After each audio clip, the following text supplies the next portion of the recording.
కర్నూలులోని మంత్రాలయం దగ్గర తుంగభద్రా నదిలో మరో డెడ్ బాడీ లభించింది. రాఘవేంద్రచారి మృతదేహాన్ని ఎస్డీఆర్ఎఫ్ బృందాలు వెలికితీశాయి. దీంతో మొత్తం 5 డెడ్ బాడీలు దొరికాయి.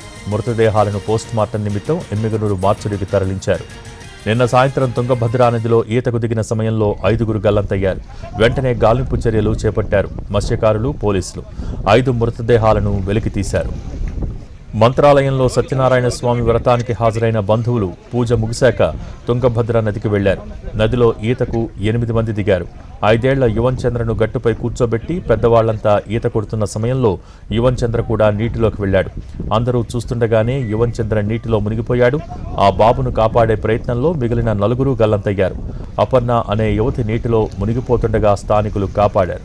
కర్నూలులోని మంత్రాలయం దగ్గర తుంగభద్రా నదిలో మరో డెడ్ బాడీ కూడా లభించింది. రాఘవేంద్రచారి మృతదేహాన్ని ఎస్డీఆర్ఎఫ్ బృందాలు వెలికి తీశాయి. దీంతో మొత్తం 5 డెడ్ బాడీలు కూడా దొరికాయి. మృతదేహాలను పోస్టుమార్టం నిమిత్తం ఎమ్మిగనూరు మార్చురికి తరలించారు. దీనికి సంబంధించి మోర్ అప్డేట్స్ మా ప్రతినిధి చంద్రశేఖర్ టెలిఫోన్ ద్వారా అందిస్తారు. చంద్రశేఖర్, కర్నూలు జిల్లాలో విషాదమైన సంఘటన. నిన్న హైదరాబాద్ నుంచి అట్లాగే ఆదోని, ఉరవకొండ ప్రాంతాల నుంచి మంత్రాలయంకి సత్యనారాయణ వ్రతం కోసం బంధువుల ఇంటికి వచ్చిన వాళ్ళు తుంగభద్ర నదిలో 5 మంది గల్లంతయ్యారు. యాక్చువల్ గా ఇవాళ సత్యనారాయణ వ్రతం ఉంది. నిన్నే మంత్రాలయం చేరుకున్నారు బంధువులంతా. మంత్రాలయం సమీపంలోనే తుంగభద్ర నది ప్రవహిస్తుంది. దీంతో సరదాగా 8 మంది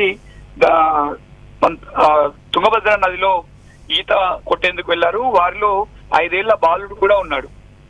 ఆ బాలుడిని గట్టుపై కూర్చోబెట్టి మిగిలిన 7 మంది కూడా నదిలో ఈతకు వెళ్లారు. అంటే లోతు తక్కువగా ఉందని ఊహించారు. వాళ్ళంతా స్థానికులు కాకపోవడంతో తుంగభద్ర నది లోతు ఎంత అన్నది కూడా వారికి ఏమాత్రం అవగాహన లేదు.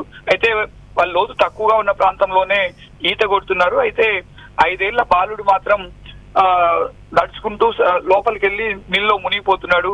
అదే దృశ్యాలను వాళ్ళ కుటుంబ సభ్యులు చూసి కాపాడేందుకు ప్రయత్నం చేశారు. నీళ్ళలో ఉన్న వీళ్ళంతా మిగిలిన 7 మంది ఆ బాలుని కాపాడే ప్రయత్నంలో లోపలికి వెళ్లిపోయారు. అక్కడ లోతుగా కూడా ఉంది. చాలా చోట్ల నీరు తక్కువగా ఉంది. అక్కడ మాత్రం లోతుగా ఉన్న నేపథ్యంలో ఆ బాలుడు నీటిలో మునిగిపోయాడు. దీంతో మిగిలిన వాళ్ళు కూడా ఒకరినొకరు ఆ బాలుని కాపాడేందుకు వెళ్లి మిగిలిన 4 కూడా నీటిలో మునిగిపోయారు. వారంతా గల్లంతయ్యారు. నిన్న మాత్రమే ఒకరి మృతదేహం లభ్యమైంది. ఇవాళ ఉదయం 4 మృతదేహాలు లభ్యమయ్యాయి. వారిలో 2 తండ్రి కొడుకులు కూడా ఉన్నారు. 5 ఏళ్ల బాలుడు, ఆ బాలుని తండ్రి సతీష్ ఉన్నారు.